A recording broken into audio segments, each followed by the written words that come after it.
Hey there, welcome to Unit 4, Lesson 3. This is going to be our last lesson for this week. We are going to wrap up World War I. We'll do a little review with it on Monday of next week, but today we're going to bring the war to an end. So our focus for today is to look at what was happening once the war was over, how we were going to try to maintain peace, and then some unrest and some issues that also erupted and happened during this time period.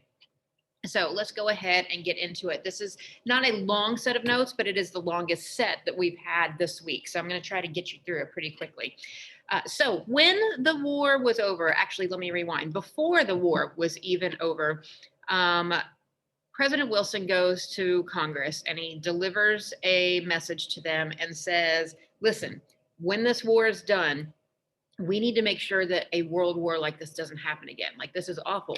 And I've come up with a list of 14 different points of things that I think we should follow in order to protect democracy and in order to stop these things from happening again.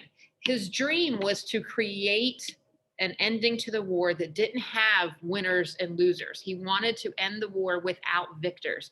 Now, typically speaking, as far as you know, people aren't going to want to do that. People want to be able to say, like, I won this war. But his goal is like, let's just talk this through, everybody, chalk this up to one big misunderstanding, essentially, and then settle it and come to a close with it. Unfortunately, it's not going to go that way for him. But the 14 points that he proposes are divided into 3 different categories: how to prevent future wars from happening, the creation of new national boundaries, and then also the creation of the League of Nations. So I'm going to go through and talk to you about each of these 3 different categories now.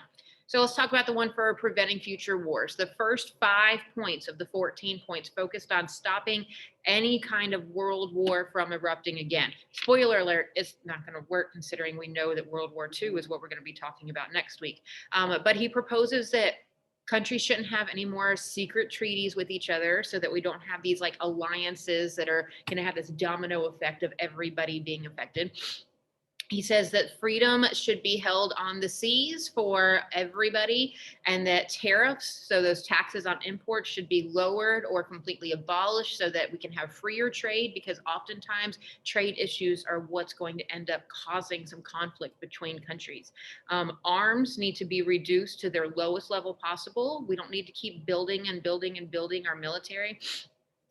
And then colonial policies, which is, the idea that imperialism of countries going out and imperializing these different areas of the world that we've talked about in the past, that those policies should make sure that they include the views of the people that are being colonized, and it not just being, especially these European countries, going out and just taking over. So the second component, the next 8 points, so we're up through 13 points at this point, deals with boundary changes. Once the war was over, we knew that new countries were going to be created and new boundaries would be implemented. His argument here is that these boundaries needed to include the idea that the new countries would be able to create their own type of government and have what we call self-determination, meaning they get to determine for themselves what kind of government they want to have, and we want to support that. Because you can see here just how drastic the European landscape changed once the war was over. We see a huge change in the number of countries that were created once Germany loses out on the war. And then the last point, and to his credit, this is what was his I'ma die for this, literally, actually, in a way, I'm gonna die for this to be passed. And he wants to create a league known as the League of Nations. To him, this was his baby. This meant everything. He wanted to create an organization where countries would come together, they would talk with each other, they would address any type of crisis, and instead of going to war and fighting with each other, they would have diplomatic negotiations and work their way through it instead of just going straight into attacking people. And this would be able to provide them with that forum. So these are his 14 points, right? So stop this war from happening, or stop future wars from happening, help these new countries set up their governments, and then create the League of Nations. So here's what he has to do. He's got to convince other people that his 14 points are the way to go. So Wilson travels abroad when the war comes to a close to talk to the other leaders in France. He ends up being the first president to actually leave the country during his presidency. Every other president has always stayed in the United States. Now, you know that today presidents are all over the place, but travel and technology and all of that kind of stuff helped with that. When he gets over to France, he is treated like a celebrity. Everybody's like in love with him. They're happy because the United States came in and basically helped them to be able to win the war. So he goes in and he talks to these guys. To the leaders of the people that were on the good side, right? So he goes and he sits down with them, and these peace talks don't go according to plan for him. He doesn't get what he wants. So he comes in and he's like, guys, I've got this great idea. I've got these 14 points. Here's what we need to do. And they're like, yeah, we're not going to do any of that because we really hate Germany and we want Germany to pay. We feel like they're the real reason. They're the worst of all the bad guys, and we want to punish the crap out of them, essentially. So he ends up compromising and losing this and losing that. But he was able to hold on to that creation of the League of Nations. And again, that was like his ride or die. That was his like baby that he was like, we've got to get this because this is going to be so important. Remember, he wanted to have that peace without victory, but the others demanded that Germany had to take the blame. So let's talk about what this treaty actually ended up including, because it was harsh. So the Big Four, so the leaders that he was meeting with were known as the Big Four. Those were the leaders of Great Britain, France, Italy, and the United States. They were all part of the treaty negotiations. Nobody else. Germany wasn't there to negotiate. Like nobody else was there. And the terms were that 9 new nations would be created. You saw that in the map that I showed a second ago. Germany was no longer going to be allowed to have an army. Germany needed to pay $33 billion in reparations, so payments to the Allies to help them rebuild after the war was over. Germany needed to take sole responsibility for the war. They needed to be the ones to say the war was our fault. Now, if you remember from a couple days ago, they're not the ones who really were the spark to the catalyst to getting the war going, but they had become such a big part of the Triple Entente that they were like, no, we want you to take full responsibility because this got really, really bad because of you. Germany was also to be stripped of all of their colonial possessions. And then lastly, there would still be a creation of the League of Nations. So Wilson got that one thing in there that he really wanted to have. So if you look at the difference here, and I'm not going to go through everything and talk about every point that there is here, but you can see here's what the 14 points believed in. And then here's what the Treaty of Versailles actually ended up doing. The only thing that the two would have in common would be the creation of the League of Nations. But the thing is that the United States isn't actually going to end up joining that League of Nations. So here's the way that treaties work. It's not the role of the president to just create a treaty and sign it. We have checks and balances in this country. So any treaty that is made has to then go and be approved by the Senate. So when Wilson returns back home, he's got the Treaty of Versailles. He's like, okay, guys, we got to go through. We need to get this approved. There were a lot of senators who were really, really fearful of this passing and did not want to see it go through. So one of them that was on the forefront and the most vocal about it was Senator Lodge, but a lot of others in the Senate were very fearful, specifically, not because of all the stuff against Germany, like they were okay with that. It was that creation of the League of Nations that they didn't like. It was the idea that we would be a part of another or of a group that would be able to tell the United States what to do or persuade or have too much influence. And they didn't want to have to bend to the will of other nations. That's not the way the Americans want to do this, right? But when it came to the League of Nations, Wilson, as I said, it was his baby. He was not going to compromise. And so what Wilson does is he goes out on this campaign across the country, traveling and talking to the people, trying to get the support and telling them why we needed the League of Nations and why it was going to be important. And so he goes out and he's doing this and doing this and doing this, right? and it takes a toll on him. He had already gone through multiple small strikes earlier in his, or not strikes, strokes earlier in his life. And he always knew that he was a little like frail, or that he had the possibility of this happening again. And so he stressed himself and worked himself so much that he ends up on the campaign suffering from a massive stroke, and he doesn't die.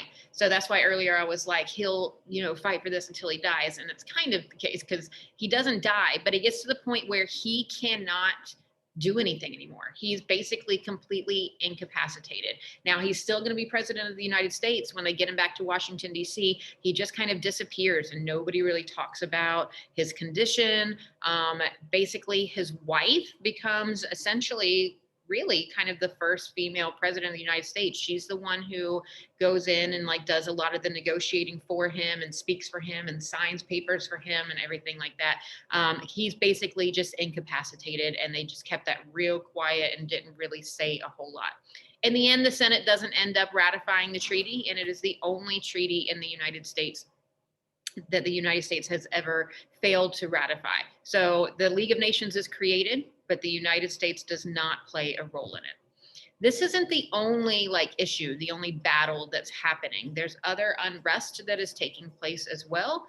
And that is in terms of troubles for the immigrants. And we touched on this a little bit back in the last unit, but I wanted to bring it up again here, because you just need to know that once the war is over, we're going to see that increase in nativism and a lot of problems that come up for immigrants again. So once the war's over, a lot of people start questioning European immigrants in the United States, especially European immigrants that are coming from the countries that had been our enemy, right? And they were fearful that they were going to be bringing these new ideas that we saw as anti-American ideas, so communist and socialist beliefs, over to the United States with them. So they started calling for limitations to be placed on immigration. We're going to see those quotas put into place, and they start calling for the fact that we needed to keep America for Americans. And there really is a big push, an anti-immigrant push that is taking place. With that being said, anytime there's this kind of nativism or rise in these types of issues and anti-immigrant sentiments that are being felt, there tends to be a little bit of violence. So two of the most famous victims from this nativist movement were two immigrants, Italian immigrants, Niccolo Sacco and Bartolomeo Vanzetti, who were both Italian immigrants and anarchists, and basically they were executed for a robbery and for murder, but there was never any real hard evidence that they had actually done anything. And so a lot of people were very upset, because they're like, oh, you're just circumstantially saying these guys are guilty and using them as a little bit of a scapegoat, and showing if immigrants do step out of line, the US government's going to come after them and the US government's going to execute them. So a lot of people felt that their execution was completely unjustified and should not have actually happened. And you'll learn a little bit more about this issue with the immigrants and stuff like that in your assignment today. So that brings me to the end of the notes. Let's go ahead and talk about what you are doing for your assignment. You've got task number 1 right here. So World War I, Peace and Unrest. It is going to be a quiz on Canvas. Again, not a quiz grade, just a quiz assignment. In order to complete this assignment, you are going to use the information that I just gave you in your notes. You are going to use the documents that I provide for you and the videos that I provide for you. It tells you very clearly right here, before you actually watch this video, go through and read questions 1 through 4 so that you know what you're looking for and you won't have to watch the video multiple times. So why did Germany agree to a ceasefire? Wilson was prompted to create the 14 points and put an end to the creation of secret what? What was the centerpiece of the 14 points, and then a true false question.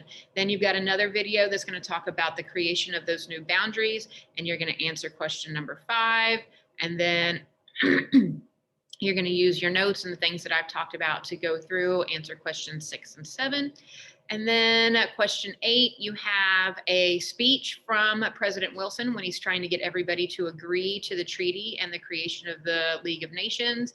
And then you have a response from Henry Cabot Lodge, that's outspoken senator, about why he was against it.